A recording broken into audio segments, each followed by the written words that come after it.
জার্নালিজমের এই জায়গাটা নিয়ে এই যে আমাদের যে বড় ফেলুর হয়েছে গত 15 বছর, সেটা নিয়ে আমাদের কয়েকটা কাজ করতে হবে। প্রথম কাজ হচ্ছে আমাদের নতুন সোশ্যাল কন্ট্রাক্ট দরকার।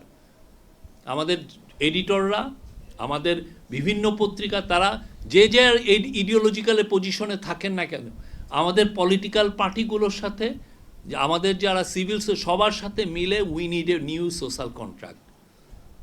এটা খুবই দরকার, আমাদের নতুন একটা কন্ট্রাক্ট দরকার।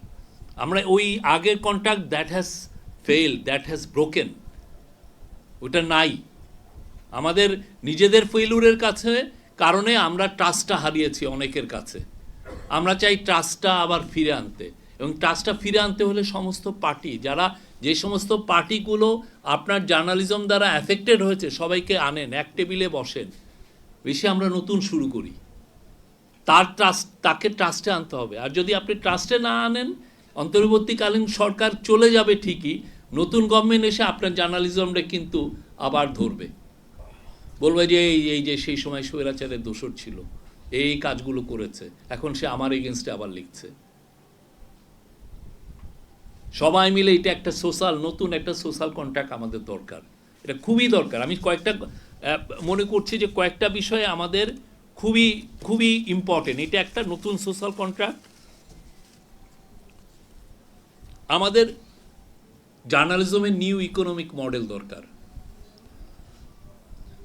যেই ওল্ড মডেল আমরা জার্নালিজম করছি, করে আমরা ডিএফপির থেকে অ্যাড পাওয়ার চেষ্টা করছি, ম্যানিপুলেট করতেছি সিস্টেমকে, করে আমি অ্যাড নিচ্ছি, নিয়ে কোনোভাবে টিকে রয়েছি, এবং এই নিউ ইকোনমিক মডেলে আমি দেখতেছি যে আমার পক্ষে আসলে বড়লোক হওয়া সম্ভব না, আমি দালালি করছি, করে পুরো জার্নালিজমের যে পুরো ফ্রিডম অফ এক্সপ্রেশনের জায়গাটা পুরোপুরি ভয়ানকভাবে আমি ধ্বংস করছি, মানুষের ট্রাস্টগুলো আমি নষ্ট করছি।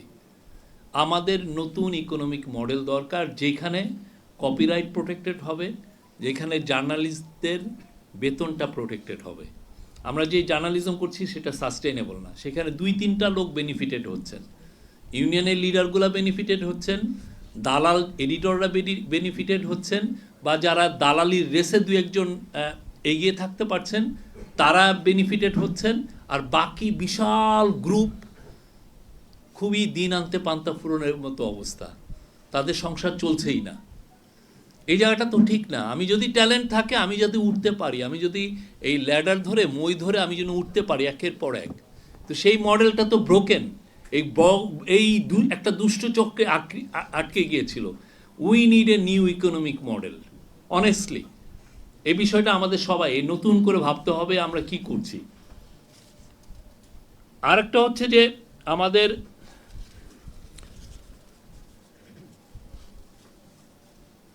আগে আমরা যা করেছি 15 বছরে, আমাদের সবারই সত্যিকার অর্থে ক্লিন আপ করতে হবে। We have to come clean. আমরা যদি অন্যায় করে থাকি, এসে আমরা বলি, আমরা কেউ কাউকে কিন্তু বন্ধ করছি না পত্রিকা, কিন্তু আমার যেটা বলা, আমরা যেই অন্যায়গুলো হয়েছে এইটা বলার মধ্যেও একটা সাহস দরকার। এই সাহসটা আমাদের, আমরা যে অন্যায় করেছি, এই আমার জার্নালিজম গত 15 বছরে বাংলাদেশের মানুষকে অধিকার হরণ করেছে। আমি এইটা বলতে হবে যে না, আমার এই অধিকার হরণ করেছে, আই এম সরি। আপনাকে এই সরি বলতে হবে, নতুবা আপনাকে অন্তত নিজের মধ্যে ইন্টারনাল একটা কমিশন করে বলতে হবে যে না, আমি এই সময় এই জায়গায় আমার জার্নালিজমের ফেইলিউর ছিল। এই জায়গাটা খুব ইম্পর্টেন্ট। এটা আপনার বলতে হবে যাতে আপনি নতুন শুরু করতে পারেন ভালোভাবে, মানুষ যাতে আপনার উপরে আবার ট্রাস্টটা ফিরে পায়, যে না, উনি আগে যেটা করেছিলেন সেগুলোকে উনি he has come to terms with it, ওইটা উনি সরিয়ে রেখেছেন, এখন নতুন করে শুরু করছেন। যতক্ষণ না আপনি এটা বলছেন, আপনার উপরে মানুষের ট্রাস্ট আসবে না, আপনাকে সবসময় সন্দেহের চোখে দেখবে, এবং তাতে পুরো বাংলাদেশের জার্নালিজমের পুরো অ্যাটমসফিয়ারটা ভিশিয়েটেড হয়ে থাকবে, বাজে হয়ে থাকবে, যেটা আর আবার সেই জায়গায় ট্রাস্টের জায়গায় ফিরবে না। আমরা ট্রাস্টটা ফেরাতে চাই। তো এই ট্রাস্টটা ফেরাতে হলে যারা যারা যে ভুল করেছেন, অনেকে সিকিউরিটি এজেন্সি তাদেরকে একের পর এক নিউজ সরবরাহ করছেন, সেটা দিয়ে ওনারা বয়ান তৈরি করেছেন, তার বলতে হবে যে আমি কিভাবে আমার ফেলুরগুলো হয়েছে। এটা সবার, এটা part of the social contract হওয়া উচিত আমি মনে করি। আরেকটা হচ্ছে যে আমাদের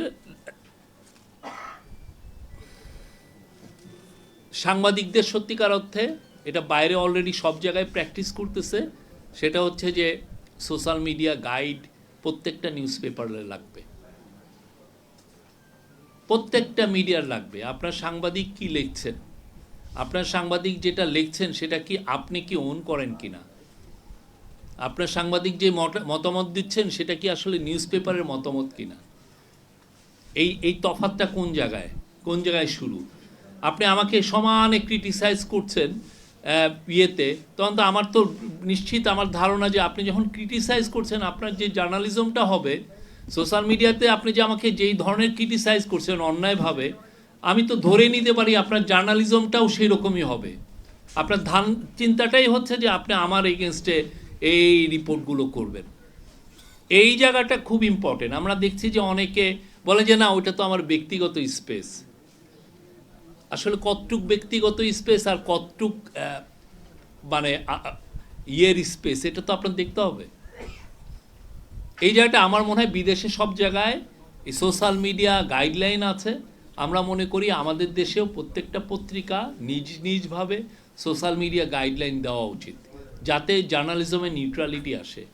আপনি যে কোনো পার্টি করতে পারেন, যে কোনো পার্টি করতে পারেন, যে কোনো পার্টিকে আপনি সাপোর্ট করতে পারেন, এটা আপনার নিজস্ব ব্যাপার।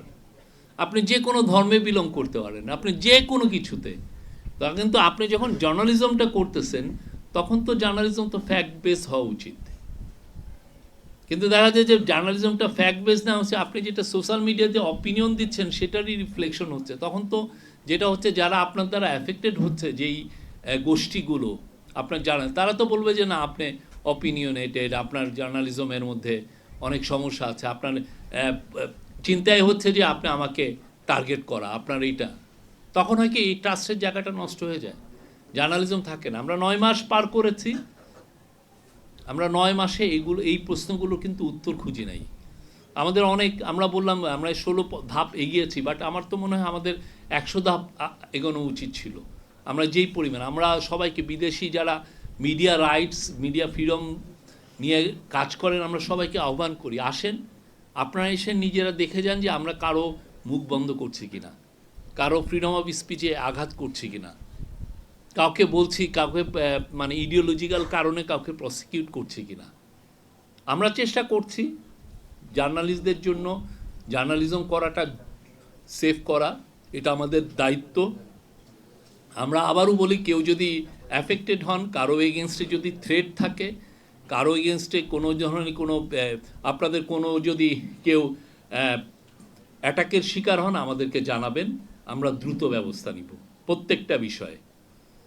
আমরা চাই বাংলাদেশে নতুন বাংলাদেশে মিডিয়া ফ্রিডম সবার জন্য থাকুক, যে যেই আইডিওলজিক্যাল পজিশনেই থাকেন না কেন, যে যেই পলিটিক্যাল কালারেই থাকেন না কেন, যে পলিটিক্যাল আপনি যেই পার্টি করেন না কেন। এটা হয়তো এমন একটা পলিটিক্যাল পার্টি কেউ মানতেই পারছে না, কিন্তু আপনাকে ডিফেন্ড করতে হবে আপনার অপিনিয়ন, আপনার ইডিওলজিক্যাল পজিশন, যাতে এই পুরো জার্নালিস্টিক এই মিডিয়া ফ্রিডমের ক্লাইমেটের জন্য ডিফেন্ডেড হয়। এটা আমাদের সবাইকে দেখতে, এটা সবার নৈতিক দায়িত্ব, যাতে আবুল আসাদের মতো লোকদেরকে যাতে টেনে হেঁচড়ে আবার আর একটা সিচুয়েশন যাতে না হয়, এটা আমাদের সবাই প্রিভেন্ট করতে হবে। এই ধরনের কাজ যাতে বাংলাদেশের ইতিহাসে যাতে না হয়। এবার আমরা আমি এই যে 266 জনের কথা বললেন, যে আছে যে ডেলি স্টারে, আমাকে আমার দেশের এক সাংবাদিক বললেন, এই 266 জনের সাংবাদিকদের মধ্যে একজন আছেন নিজের সাংবাদিক, যিনি মাহমুদুর রহমানকে এই যে মারা হলো, যেদিন উনি রক্তাক্ত করা হলো, ওই পুরো